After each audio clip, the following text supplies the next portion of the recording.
पूरा सरकार गिर जाए। हाँ, ये हो सकता है कि सीट थोड़ी कम हो जाए। जी।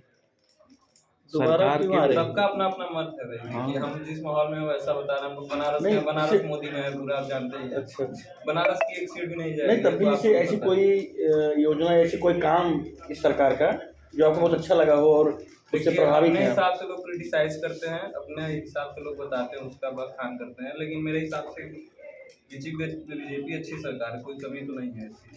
केंद्र से लेकर राज्य तक। छोटे छोटे मुद्दे हैं, जैसे गाय का हो गया और सरकारी नौकरी मतलब नहीं आई वैकेंसी करके, तो ये सबसे प्रभाव पड़ेगा। सीटें कम होंगी लेकिन सरकार बन सकती है, संभावना है। अच्छा और बहुमत में गठबंधन। हाँ, बहुमत में सरकार। गठबंधन की तो बात अलग है, वो तो कोई भी बना सकता है। जब बहुमत किसी को नहीं मिलेगा तो कोई गठबंधन बना देगा। जैसे बीजेपी अपना 200 सीट पा जाएगी, अपना पूर्ण बहुमत पा जाएगी। हाँ, लगभग मान लीजिए 202। हाँ, 202 के ऊपर। तो अब 10 मार्च को पता चलेगा। हाँ, वो तो भाई क्या है। जैसे कोई योजना वगैरह बताएंगे? अब इतना देखें, हम लोग पॉलिटिशियन इतना इंटरेस्ट रखते नहीं पॉलिटिशियन में।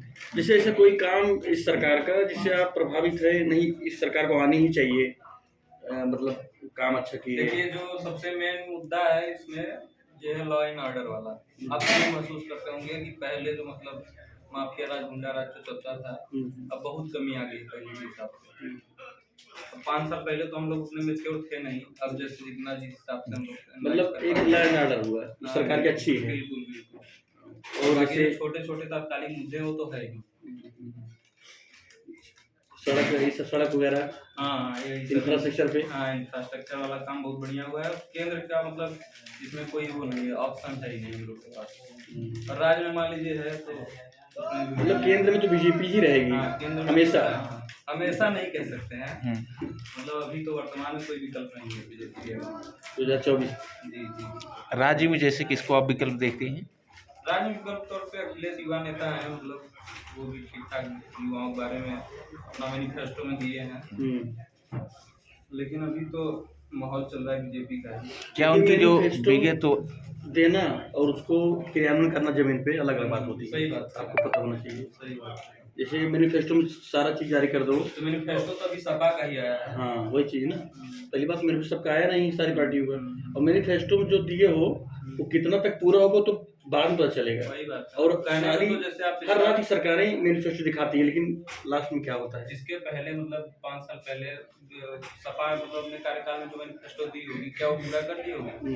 ऐसा 100% तो नहीं होगा। कोई सरकार, हम कह रहे हैं उत्तर प्रदेश की बात ही नहीं कर रहे हैं, और राज्य देख लो, मैनिफेस्टो पूरा होता नहीं कुछ काम। वो तो आप सरकार बनाने के लालच में या फिर सरकार की सत्ता को भोग करना चाहते हैं, तो आप जितना जाओ फ्री गिरते जाओ भाई। जैसे अपराधियों वगैरह की बात की जाए तो उस पर सरकार कहाँ तक सफल रही है? सफल सरकार अपराधियों के मामले में पिछले जितनी भी सरकारें रही होंगी यूपी में, क्षेत्रीय दल हो चाहे राष्ट्रीय दल हो, जो भी हो, उसमें बीजेपी सबसे ज्यादा सफल है लाइन ऑर्डर वाला। वो लाइन ऑर्डर में अपराधी आ गए अपने आप, क्योंकि लाइन ऑर्डर जब भी राज्य सरकार सुरक्षित करेगी, अपराधी अपने आप जो है जेल में जाएंगे या फिर छोड़ देंगे मैदान। जैसे लाइन ऑर्डर का विकास से कोई संबंध है? नहीं, देखिए, विकास से डायरेक्ट संबंध तो नहीं है, अप्रत्यक्ष संबंध आप कह सकते हैं। जैसे लाइन ऑर्डर मतलब रहेगा तो भ्रष्टाचार कम होगा। जैसे अगर माफिया राज कम रहेगा तो भ्रष्टाचार कम होगा। सरकार की तरफ से जो योजनाएं चल रही हैं आप तक पहुंचेंगी, सुनिश्चित उनका होगा जो मवेशी का। यही सब मुद्दे हैं। प्रत्यक्ष संबंध तो नहीं है कि मतलब माफियाओं को जेल में बंद किया जा रहा है तो विकास हो रहा है, लेकिन अप्रत्यक्ष रूप से संबंध है ही है। लेकिन नहीं, आप लोग बिल्कुल बिल्कुल सही कह रहे हो। और ये धार्मिक मुद्दे हैं, इस तरीके से अपील करते हैं। धार्मिक मुद्दे, हाँ, ये तो है थोड़ा सा। ये एक तरफ बियास मतलब एक तरफ झुकी हुई सरकार है, थोड़ा सा भी हिंदुओं के पक्ष में, दक्षिणपंथी के। हाँ, ये है कि जैसे सेकुलर वाली राजनीति नहीं करते हैं। सेकुलर राजनीति मैंने है ही नहीं, मोटो में नहीं बीजेपी की। हाँ, वही बात। आप मोटो देख लो उठा के। अब जैसे कांग्रेस को आप देखेंगे तो कांग्रेस का भी तो रहता है, उनका भी अलग एजेंडा, उनकी भी तुष्टीकरण की राजनीति है, इनकी भी तुष्टीकरण की है। उसमें आप दोनों को क्रिटिसाइज करेंगे। अब यहाँ पर बात डेवलपमेंट की तरह, तो उसमें हम बता रहे हैं आपको, और सबका अपना अपना व्यू है, सबका अलग अलग विचार है। और नियुक्तियां जैसे जो हुई हैं उसमें करप्शन वगैरह चला है कि नहीं चला है? हाँ, देखिए, उसमें तो मुझे लग रहा है कि जैसे पिछली बार में थोड़ा सा एक विशेष जाति को लोग बोलते हैं कि ज्यादा महत्व दिया जा रहा है, उस हिसाब से इसमें थोड़ा कम हुआ मुझे लगता है। और हाँ, वैकेंसी के मामले में इसमें आप सरकार को थोड़ा घेर सकते हैं कि वैकेंसियां कम आई हैं पिछली सरकार में। अपेक्षा लेकिन जितनी हुई है उसको कैसे देखते हैं आप? पैसा वगैरह ज़्यादा लिया गया क्या? नहीं, मेरे घर में खुद ही भैया 3-4 लोग कांस्टेबल में 1 रुपया नहीं हुआ है उनका। मतलब करप्शन अपेक्षाकृत कम हुआ है, बिल्कुल अपेक्षा कम है, और जो जातिगत जो भेदभाव होता था वो भी बहुत वो भी कम हुआ हो है। गया है। विशेष कास्टिज्म मतलब जो पहले होता था, हाँ ये है कि बीजेपी थोड़ा सा रिलीजन वाले मुद्दे पे घिरती है, लेकिन कास्ट वाले मुद्दे पे हमेशा बीजेपी बैलेंस रहना चाहती है, चाहे ओबीसी हो चाहे एससी हो, सबको साथ लेके चलना चाहती है। बिल्कुल। इसलिए उसकी विचारधारा ऐसी है कि सारी जाति साथ चले। और इसमें बीजेपी का फायदा भी है ना। एक और लेते हैं भैया। और जैसे ये कहा जाए कि व्यापारी वगैरह कहाँ तक सुरक्षित महसूस कर रहे हैं अपने आप को? व्यापारियों के लिए तो देखिए, चाहे केंद्र की सरकार हो चाहे राज्य, ये थोड़ा सा कैपिटलिज्म वाली सरकार है, पूंजीवादी जिसको बोलते हैं। तो जो व्यापारी है वो एकदम खुश हैं इस सरकार से। थोड़ा सा छात्रों की नाराजगी है वैकेंसी को लेकर, लेकिन व्यापारी लोग सबसे खुश हैं इस सरकार में। वैकेंसी को लेकर क्या होता है, हर सरकार वैकेंसी भरी जाती है, सरकारी भर्ती जानते हो बहुत थोड़ी होती है। उसमें क्या होता है, अपेक्षाकृत जो है हो सकता है थोड़ा बहुत कम हो, लेकिन नौकरी दोनों सरकारें भरी गई। अब जैसे तुलना आप कर कर सकते समय हैं। ग्लोबलाइजेशन वाला है, तो अब सब कुछ एकदम पब्लिक सेक्टर के लिए नहीं हो सकता है। अब प्राइवेट करेंगे तो कंपटीशन बढ़ेगा, तभी डेवलपमेंट जमीनी पूंजीवादी अर्थव्यवस्था की तरफ बढ़ेंगे तो धीरे धीरे विकास भी तेजी से आएगा, ये कहना चाहिए। लेकिन क्या यूपी और बिहार जैसे राज्य में औद्योगिकरण हुआ है कि हम डायरेक्ट जो है इस तरह नहीं, की जैसे हाँ, ग्लोबलाइजेशन? ये एकदम जैसे तुरंत परिवर्तन तो नहीं किया जा सकता है, धीरे धीरे उस तरफ जाएगा बहुत मंद गति से। जी। जैसे अचानक से तो कही है कि सभी पब्लिक सेक्टर बंद कर दिया जाए, बस खाली प्राइवेट चीजें सब कुछ शुरू नहीं, कर ऐसा दिया जाए। धीरे धीरे परिवर्तन संभव है। बहुत मंद गति से, क्योंकि भारत में और या उत्तर प्रदेश बिहार में गरीबी भी अनुपात ज्यादा है। केवल जिनका जीविकोपार्जन केवल उसी पर निर्भर है, उनको असुविधा न हो इसकी वजह से। और हमें क्योंकि वैश्विक लेवल पर तो वो भी करना है, प्रतिस्पर्धा भी करनी है, ऐसे में ये सारे कारक कहीं न कहीं महत्वपूर्ण हो जाते हैं ग्लोबलाइजेशन की तरफ जाया जाए। महत्वपूर्ण है। खैर ग्लोबलाइजेशन तो 1991 में हो गया था, लेकिन प्राइवेटाइजेशन जिस तरह से डिसइन्वेस्टमेंट चल रहा है उस संदर्भ में आप बात कर रहे हैं। डिसइन्वेस्टमेंट को लेकर काफी अफवाहें भी तो हैं कि सरकार बेच रही है। डिसइन्वेस्टमेंट का जो पॉलिसी है, इसको पिछली सरकार ने शुरू किया था। अगर सेंटर की बात की मनमोहन जाए, सर उन्होंने शुरू किया बिल्कुल। था। इसको मोदी जी आगे ले जा रहे हैं। विनिवेश मंत्रालय बनाया गया था, बिल्कुल। और उसी को आगे फॉलो कर रहे हैं मोदी जी। तो इसके मूल में हमको लगता है कि ये जो वैश्विक लेवल पर हमें प्रतिस्पर्धा करनी है, चाइना से हम कहते हैं, जापान से कहते हैं, या अमेरिका से करते हैं, या किसी भी यूरोपीय यूनियन से करते हैं, तो इस कारण से हमें ये करना पड़ रहा है, मजबूरी है भी है भारत की। नहीं कह सकते हैं, आपको अपनी कहीं न कहीं एक देश की विकास, अपने देश आगे बढ़ाना है, लोगों को लाइफ निश्चित करने के लिए आपको कदम उठाना पड़ेगा। वो तो आप अगर कम विकसित हो तो बाहरी लोगों के लिए फायदा ही है। लेकिन एक बाजार के रूप में रहेंगे आप। ग्लोबलाइजेशन चल रहा है पूरे, बिल्कुल देखना पड़ेगा चीजों चाहे का। पड़ोसी देश आपका आगे बढ़ा, चाइना हुआ, रशिया आपको हुआ। अपना एक्सपोर्ट जो है कि उसको उत्साहित करना है, थोड़ा सा इन सब चीजों पे आपको ग्लोबल तरीके से चलना ही होगा। विकास करेंगे, उत्पादन तभी एक्सपोर्ट कर पाओगे। जब एक्सपोर्ट बढ़ेगा नहीं आपका, इम्पोर्ट कब तक खाओगे? वही उद्देश्य है मोदी का कि थोड़ा सा झुके हुए पूंजीवादी अर्थव्यवस्था तरफ। तो यही जो है, जैसे विगत सरकारों ने भी इंफ्रास्ट्रक्चर पे कहीं ना कहीं काम किया, लेकिन जब आप देखते हैं एक्सप्रेस वे पर, तो किस हिसाब से देखते हैं किसने तुलनात्मक रूप से? देखिए, पिछली सरकार में से खर्च 2 प्रकार का होता है कि योजनागत खर्च और एक गैर योजनागत खर्च। जी। तो जैसे योजनागत खर्च में होता है कि इसमें आप इंफ्रास्ट्रक्चर पे खर्च कर रहे हैं, जैसे रोड हो गया, कंपनी हो गई, और सेकेंडरी जो कि औद्योगिक क्षेत्र हो गए, इन सब में। और गैर योजनागत जिसमें आपको 500 रुपये पेंशन दिया जा रहा है, धन्य दिया जा रहा है। तो पिछली सरकार में जहाँ तक आप तुलना करेंगे तो गैर योजनागत खर्च ज़्यादा है, जैसे कि राशन मीन्स की प्रतिक्रियावादी नीति जिसे कहते हैं। हाँ, तो इस हिसाब से देखा जाए तो इसमें थोड़ा ज़्यादा। हाँ, ये है कि भारत जैसे विकासशील देश की जो है कि ये जरूरत भी है कि गैर योजनागत खर्चों पर भी थोड़ा फोकस किया जाए, लेकिन धीरे धीरे उस तरफ जो है कि आप परिवर्तन ला सकते हैं। ऐसा नहीं है कि आप एकदम देश की जनता को जो है आलसी एकदम बना दें, पेंशन दे रहे हैं, अन्य दे रहे हैं। मतलब उनकी शिक्षा और रोजगार को भी सुनिश्चित करना होगा।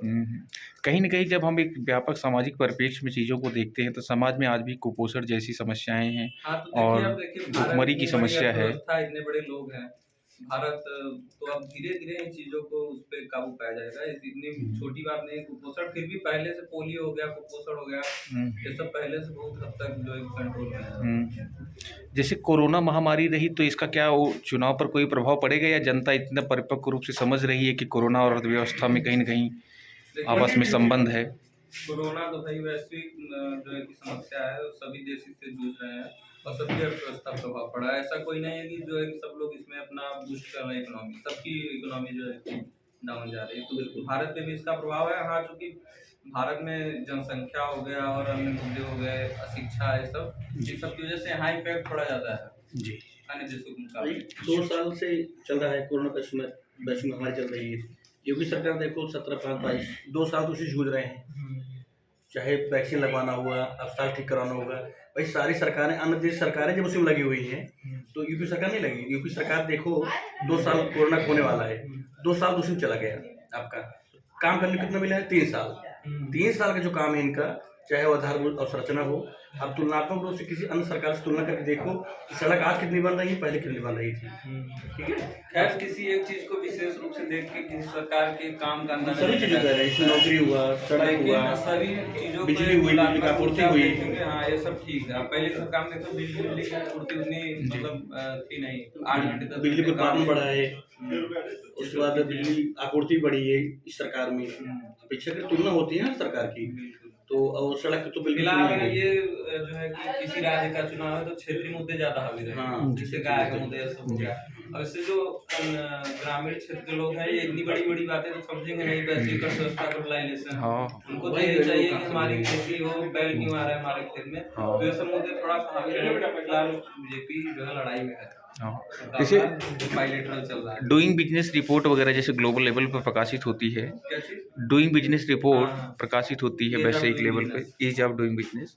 तो ये जो है किस प्रकार से क्या जो ग्लोबल जो इंडेक्स वगैरह आते हैं, चाहे वो एसडीआई हो गया, ह्यूमन डेवलपमेंट इंडेक्स हो गया, हैप्पीनेस इंडेक्स हो गया, इन सब पे मतलब जो आप कह सकते हैं कि नॉर्दर्न कंट्री जो होते हैं, अमेरिका हो गया, यूरोपियन कंट्री, इन सब का इम्पैक्ट रहता है। मुझे लगता है, मेरा विचार है अपना, जहाँ तक मैं मैगजीन वगैरह में पढ़ता हूँ कि जो इंडेक्स आता है उसमें थोड़ा सा इंडिया को थोड़ा नीचे दिखाने की मुझे लग रहा है कोशिश ज्यादा की जाती है। नहीं, अगर हम यूपी की परिप्रेक्ष्य में बात करें तो यूपी में कहीं नहीं ease of doing business report में अच्छा परफॉर्मेंस हुआ है विगत वर्षों से। जो जारी करती है, हाँ ये तो है कि थोड़ा सा केंद्र में भी वही सरकार को हो सकता है यूपी का पक्ष लिया जाता है। जब विश्व में हो रहा है, केंद्र में भी होगा, नीति आयोग की सरकार के अंदर क्या कुछ सुधार किया गया है कि पक्षपात के आधार पर इस तरह दे रहे हैं? नहीं, बिल्कुल आप नहीं कह सकते हैं कि एकदम सब कुछ एकदम अपारदर्शी है। चीजें पारदर्शी होती हैं और सरकारी विपक्ष भी ऐसा तो नहीं है कि एकदम तानाशाही चल रही है। संसद में मुद्दा आता ही अगर ऐसा कुछ होता तो लोकतंत्र है, लोकतंत्र। और जैसे कांग्रेस को आप किस हिसाब से देख रहे हैं यूपी में?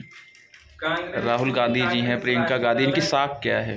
कांग्रेस का पहली बात नेतृत्व अब पहले जैसा नहीं है। कांग्रेस बहुत बड़ी दल थी, कांग्रेस को ऐसे नकार नहीं सकते हैं, लेकिन 1-2 सीट कांग्रेस भी अपना निकाल लेगी यूपी में। बाकी कांग्रेस की कोई महत्वपूर्ण भूमिका नहीं है। जैसे संसद में संवेदनशील मुद्दों पर राहुल गांधी बोलते हैं तो उनका व्यक्तित्व कैसे झलकता है कि सुरक्षा जैसे मुद्दों पर? नहीं है, एक अच्छे विचारक हो सकते हैं लेकिन एक अच्छे वक्ता नहीं है। वही आप लोग भी समझते होंगे। वो अपनी बातों को मतलब सामने वाले की समझ में आए उस एक्सप्रेस नहीं कर पाते उस हिसाब से, जैसे मोदी जी करते हैं। जिस हिसाब से मोदी जी एक अच्छे वक्ता भी हैं, अच्छे राजनीतिज्ञ भी हैं, सब उनके अंदर तो अंततः जो है बीजेपी सरकार मिला जुला के निष्कर्ष यही निकल रहा है कि फिलहाल हम लोग भाई बीजेपी सीट चाहे जो कम हो जाए, सीट अंतर चाहे जो आ जाए, लेकिन सरकार जो है निष्कर्ष तो सब आपके मत से भी बनने जा रही है। अच्छा, ठीक है भाई साहब, धन्यवाद। जय हिंद, जय भारत।